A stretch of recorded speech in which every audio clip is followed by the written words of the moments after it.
Bahwa kami dari Perludem telah melakukan analisis terhadap beberapa data berkaitan dengan 41 daerah yang nanti di dalam Pilkada tahun 2024 ini akan dilangsungkan hanya dengan satu calon atau dengan calon tunggal yang akan melawan kota kosong.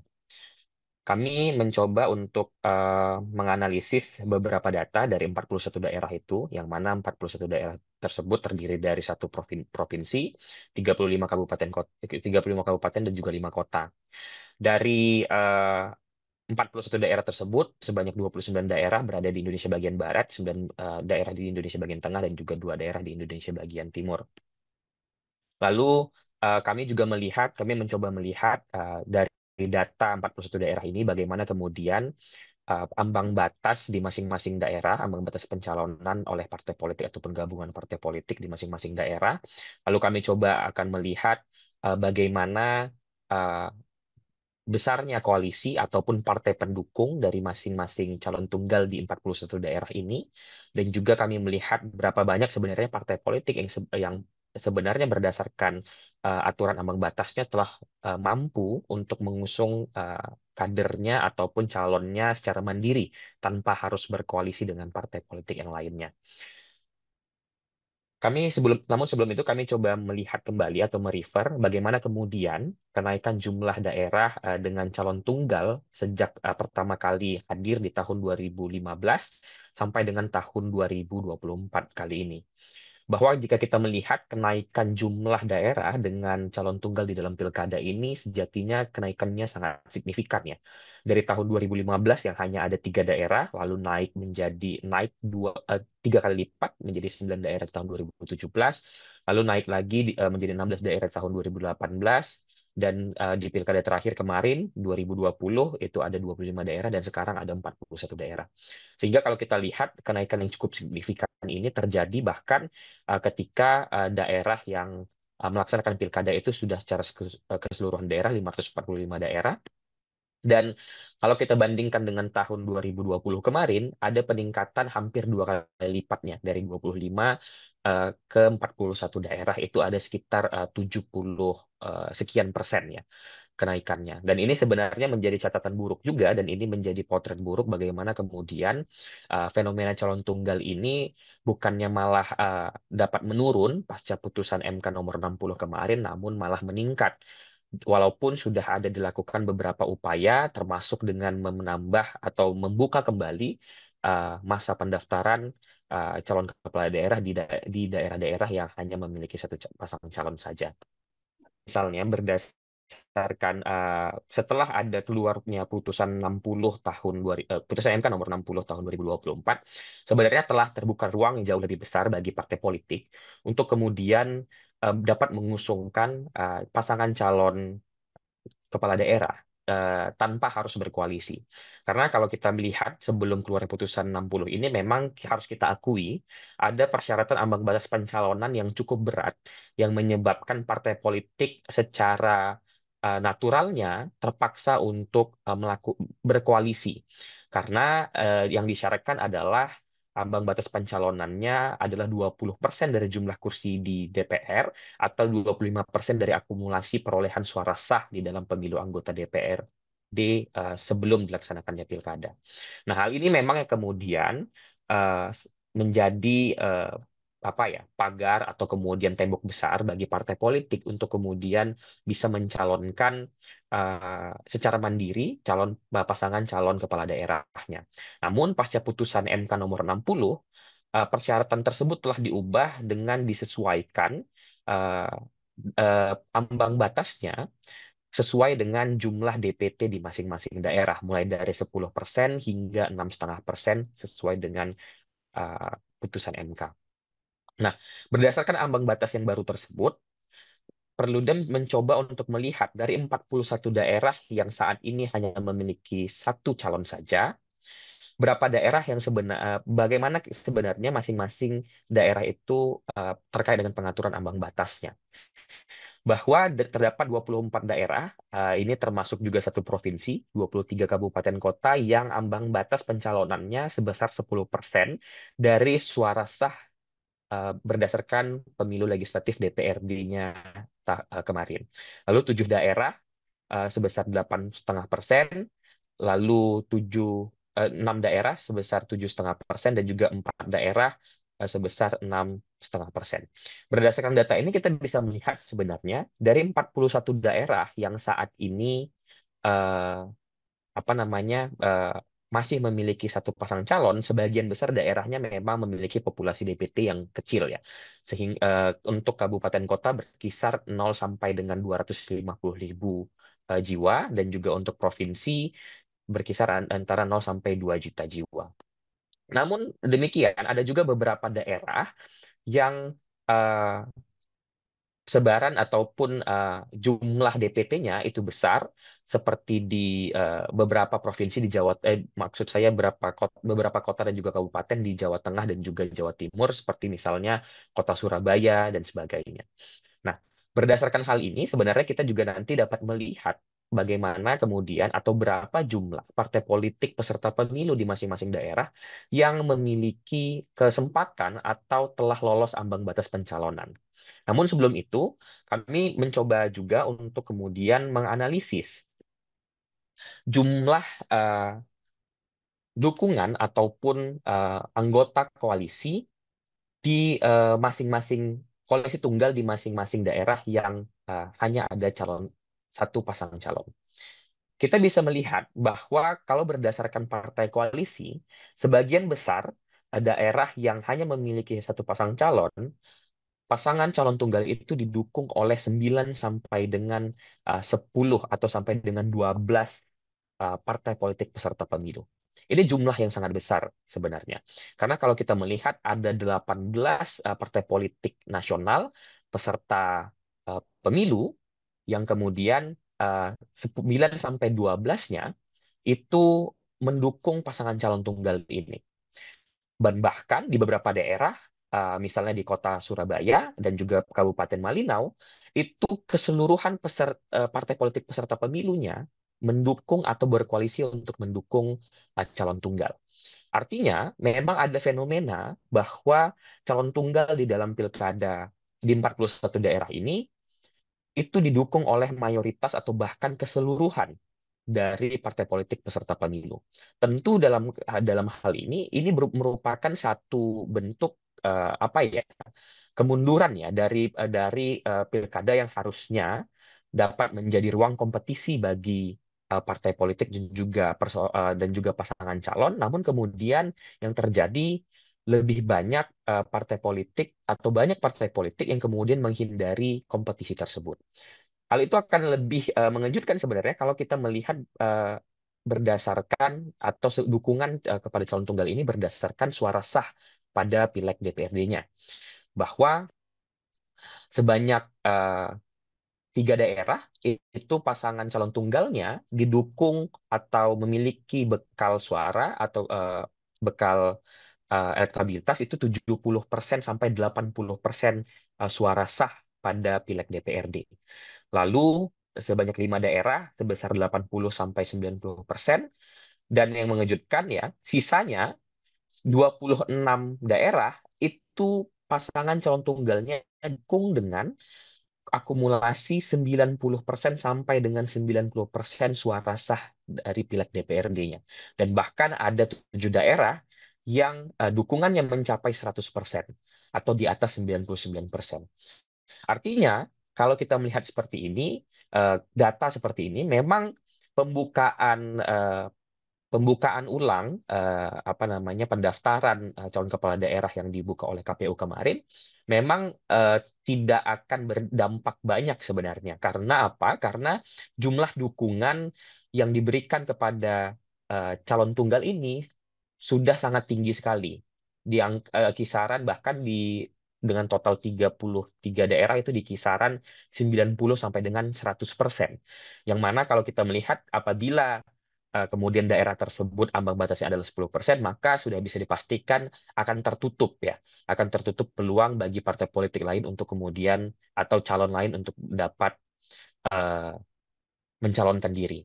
Ditambah lagi seperti tadi sudah disampaikan Bu Ninis, dan nanti mungkin akan kami ulas lebih jauh lagi terkait dengan kesiapan KPU terkait dengan hal-hal teknis berbicara terkait dengan hal teknis pengunduran, misalnya pencabutan dukungan dari partai politik kepada pasangan calon yang sudah didukungnya, itu ada banyak masalah dan juga terkait dengan sistem informasi pencalonan.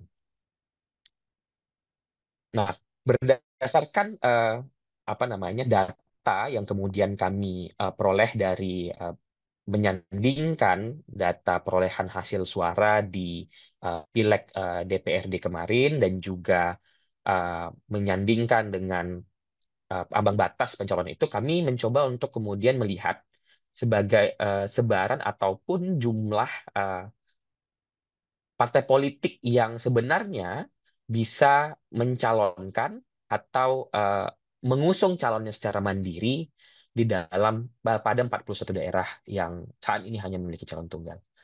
Bahwa berdasarkan data yang kami analisis, sebenarnya sebagian besar daerah yang saat ini hanya memiliki satu pasang calon itu ada potensi untuk setidaknya 2 sampai 4 pasangan calon yang dapat diusungkan oleh partai politik secara mandiri. Karena berdasarkan data yang kami analisis, hanya ada satu daerah dari 41 daerah, yaitu Kabupaten Aceh Utara, yang berdasarkan hasil pemilu legislatifnya, hanya ada satu partai politik yang lolos ambang batas. Sementara 40 daerah lainnya itu setidaknya ada 2 atau lebih partai politik yang lolos ambang batas. Bahkan sebagian besar daerah, berjumlah 26 daerah, itu ada 3 sampai 4 partai politik yang lolos ambang batas.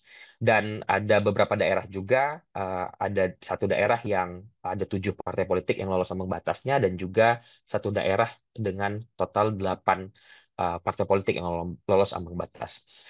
Sehingga apabila memang partai politik memilih yang lolos ambang batas ini memilih untuk mengajukan atau mengusung calon pasangan calon kepala daerahnya secara mandiri, maka sebenarnya fenomena calon tunggal yang terjadi di 41 daerah ini sebenarnya bisa diminimalisir. Namun memang kami melihat ada kecenderungan dari partai politik untuk tidak bertarung, ya dalam tanda kutip, untuk tidak bertarung dan secara pragmatis memilih untuk berkoalisi saja, karena misalnya ada penyebab calon yang diusung oleh satu partai besar misalnya itu memiliki elektabilitas yang sangat tinggi, sehingga partai politik yang lain memilih untuk apa ya, untuk mundur, untuk tidak berkompetisi dan memilih bergabung saja. Nah, ini yang sangat kita sayangkan sebenarnya, teman-teman sekalian, bahwa dengan potensi yang sudah dibuka dan juga ruang yang sudah terbuka lebar pasca putusan MK nomor 60 itu, partai politik memang tidak mengambil kesempatan dan lebih memilih untuk berkoalisi secara penuh, untuk tidak kemudian berkompetisi secara terbuka, ya, di dalam pilkada ini. Karena ada kecenderungan-kecenderungan yang seperti saya sampaikan tadi, sehingga partai politik dan dengan potensi yang sebenarnya hanya satu daerah yang sebenarnya berpotensi untuk pilkada dengan calon tunggal, karena hanya satu partai politik yang lolos ambang batas, namun kenyataannya kita lihat sekarang ini ada 41 daerah yang kemudian hanya memiliki satu pasang calon di dalam pilkadanya. Lalu selanjutnya kami juga mencoba untuk melihat, ya, kami mencoba melihat partai mana saja dari 18 partai politik peserta pemilu nasional yang kemudian mendominasi atau keikutsertaannya cukup banyak di dalam koalisi-koalisi tunggal di 41 daerah. Kami menemukan bahwa Partai Golkar dan juga PAN, Partai Amanat Nasional, adalah partai politik yang di 41 daerah secara keseluruhan mereka mendukung eh, calon tunggal atau ikut terlibat atau ikut serta di dalam koalisi tunggal. Sementara beberapa partai besar lainnya seperti Gerindra, PDIP, dan juga Nasdem itu ada absen di satu daerah atau lebih seperti itu. Jadi kita dapat melihat bahwa partai besar, partai-partai nasional yang juga lolos di parlemen, di DPR RI, itu memang sebagian besar berkoalisi untuk kemudian mendukung pasangan calon tunggal ini di 41 daerah.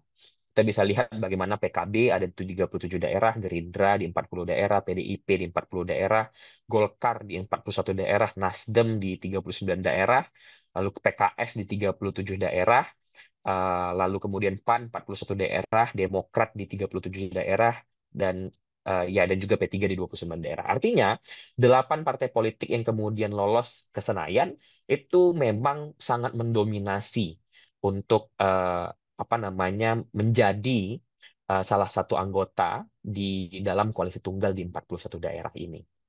Nah, ini juga lah yang kemudian kami sinyalir menjadi penyebab mengapa kemudian partai-partai yang sebenarnya memiliki kesempatan untuk berkoalisi, partai-partai yang jumlah suaranya tidak begitu besar untuk dapat berkoalisi, malah mengurungkan niatnya dan lebih memilih untuk kemudian berkoalisi dengan partai-partai besar besar yang sudah mendominasi di dalam koalisi di 41 daerah ini. Nah, berdasarkan data-data yang sudah kami analisis tersebut, kami melihat ada 3 hal yang kemudian menjadi penyebab lahirnya koalisi gemuk dan juga calon tunggal di 41 daerah pada Pilkada 2024 ini. Yang pertama, partai politik cenderung berpikir pragmatis untuk mendapatkan kemenangan yang hampir pasti. Hal tersebut, seperti yang saya sampaikan tadi, berawal dari adanya partai-partai besar yang lolos di parlemen dan juga memiliki jumlah suara yang cukup besar, yang sangat signifikan, yang memilih untuk berkoalisi sehingga akumulasi dari eh, persebaran atau perolehan suaranya itu mencapai lebih dari 30 atau 40%. Sehingga partai-partai lainnya lebih memilih untuk kemudian bergabung kepada koalisi besar itu yang dalam tanda kutip ya sudah memiliki atau mengantongi modal politik yang cukup besar sehingga sudah hampir pasti eh, akan dipilih atau memiliki dukungan yang tinggi. Nah, hal itu juga berkaitan dengan alasan yang kedua atau penyebab yang kedua yaitu adanya fenomena untuk membawa koalisi pasca Pilpres yang besar ke daerah-daerah di dalam pilkada ini. Bahwa partai-partai politik yang berkoalisi pasca Pilpres, kita sebut saja misalnya Kim Plus ya, itu memang membawa atau cenderung untuk membawa koalisi besarnya ke daerah-daerah yang pada saat ini memiliki calon tunggal. Walaupun memang sebenarnya ada beberapa daerah lain yang koalisi besarnya tetap ada, namun ada beberapa partai politik yang memilih untuk tidak bergabung dan mencalonkan uh, pasangan calonnya sendiri, seperti misalnya di DKI Jakarta yang PDIP memilih untuk tidak bergabung dengan Kim Plus, berbeda dengan 41 daerah lainnya uh, untuk mengusung uh, pasangan calon kepala daerahnya sendiri.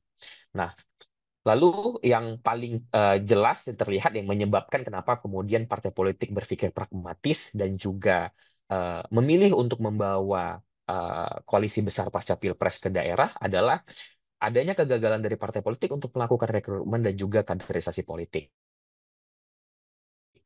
Karena apa? Karena partai politik gagal melakukan kaderisasi dan juga eh, rekrutmen politik sehingga mereka tidak percaya diri atau tidak berani untuk kemudian masuk ke dalam gelanggang kompetisi dan lebih memilih untuk bergabung dengan koalisi yang sudah besar saja. Padahal kalau kita lihat berdasarkan data jumlah partai politik di masing-masing daerah yang lolos ambang batas tadi, sebenarnya partai politik punya kesempatan untuk melakukan hal itu untuk mendaftarkan pasangan calonnya secara mandiri. Nah, 3 hal ini yang kemudian yang menjadi kesimpulan kami, kenapa kemudian di 41 daerah di dalam pilkada kali ini masih diisi atau diwarnai oleh calon tunggal. Nah, di samping alasan-alasan ataupun penyebab-penyebab tersebut, ada alasan lain yang menurut kami juga berpengaruh terhadap masifnya daerah-daerah yang akan melaksanakan pilkada dengan calon tunggal. Salah satunya adalah persiapan ataupun kesiapan teknis KPU pada masa pembukaan kembali pendaftaran itu tidak benar-benar siap, bahwa setidaknya berdasarkan penelusuran kami ada 7 daerah yang diberitakan bahwa pasangan calon yang mendaftar atau bakal pasangan calon yang mendaftar pada saat penambahan masa waktu pendaftaran itu gagal mendaftar dikarenakan alasan teknis karena proses pencabutan dukungan partai politiknya itu bermasalah. KPU kemudian tidak secara siap membuka sistem informasi pencalonan yang menyebabkan beberapa partai politik tidak berhasil untuk menarik dukungannya terhadap calon tunggal untuk dipindahkan kepada bakal calon lain. Seperti contohnya di Lampung Timur, lalu kemudian Tapanuli Tengah, di Darmasraya, Empat Lawang, lalu kemudian di Brebes dan Banyumas, itu masalah yang dihadapi pasangan calon yang ingin mendaftar adalah sistem informasi pencalonan atau silon yang dimiliki oleh KPU itu susah untuk diakses hingga waktu pendaftaran ditutup sehingga mereka tidak bisa mendaftar. Ditambah lagi ada beberapa fenomena misalnya di Dharmasraya, KPU malah meminta adanya surat keterangan dari partai politik yang ingin mencabut dukungannya, ada persetujuan dari koalisi yang sebelumnya, sehingga menyebabkan proses pencabutan dukungan itu untuk dipindahkan kepada pasangan calon yang lain menjadi eh, tidak bisa dilakukan hingga batas waktu pendaftaran yang akhirnya seperti di Dharmasraya walaupun sudah ada upaya ya dari beberapa partai politik untuk memindahkan dukungannya, namun gagal karena sistem yang disiapkan oleh KPU tidak cukup baik dan juga tidak siap untuk memproses perpindahan dukungan tersebut. Nah, mungkin itu dulu yang bisa saya sampaikan terkait dengan hasil analisis dan juga pengolahan data yang kami lakukan dan juga penelusuran terhadap proses penambahan waktu pendaftaran calon dari tanggal 2 sampai 4 September kemarin.